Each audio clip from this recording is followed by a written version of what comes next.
તો ગરમીમાં શેકાવા તૈયાર થઈ જાઓ. હવામાન નિષ્ણાંત અંબાલાલ પટેલની આગાહી છે. આ વખતે ઉનાળો રહેશે આકરો. ફેબ્રુઆરીમાં ઉનાળાની મહદ અંશે શરૂઆત થશે.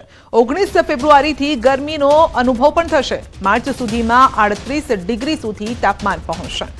26 એપ્રિલ બાદ વધુ ગરમી પડશે. તાપમાનનો પારો 42 થી 43 ડિગ્રી પહોંચવાની શક્યતા છે.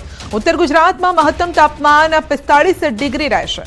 ગુજરાતના મોટા ભાગમાં તાપમાન 44 થી 46 ડિગ્રી રહેવાનું છે. શિયાળામાં ઠંડીનો અહેસાસ છે. ગણ્યા ગાંઠિયા દિવસ જ થયો છે, ત્યારે ઉનાળામાં કેવી ગરમી પડશે, કેટલું તાપમાન રહેશે તે જાણીશું. આપણી સાથે છે હવામાન નિષ્ણાંત અંબાલાલ પટેલ. કાકા, ઉનાળો કેવો રહેશે? આ વખતે ઉનાળો જોવા જઈએ તો ફેબ્રુઆરીની શરૂઆતથી જ સમરનો કંઈક અંશે હળવો અહેસાસ થશે, પણ 19મી ફેબ્રુઆરીથી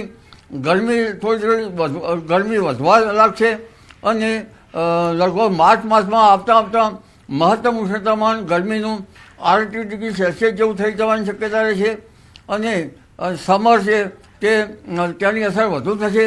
26મી એપ્રિલ બાદ ગરમી વધારે પડશે અને આ ગરમી લગભગ ગુજરાતના કેટલાક ભાગમાં 42 થી 48 ડિગ્રી સેલ્સિયસ જેવું મહત્તમ ઉષ્ણતામાન થઈ જવાની શક્યતા રહે. ત્યારબાદ લગભગ 10 મેથી આકરી ગરમી પડશે અને મહત્તમ ઉષ્ણતામાન લગભગ રાજસ્થાનના ભાગોમાં 48 ડિગ્રી સેલ્સિયસ જેવું થઈ જવાની શક્યતા રહે. એટલે આ વખતે ગરમી જે છે એ ઘણી પડશે અને દિલ્હી તેમજ અન્ય ભાગોમાં અને રાજસ્થાનના ભાગોમાં આ વખતે રેકોર્ડ તોડ ગરમી પણ પડી શકે છે. તો ચાલુ વર્ષનો ઉનાળો છે તે ઘણો આકરો રહેશે તેવું હવામાન નિષ્ણાંત અંબાલાલ પટેલનું અનુમાન છે.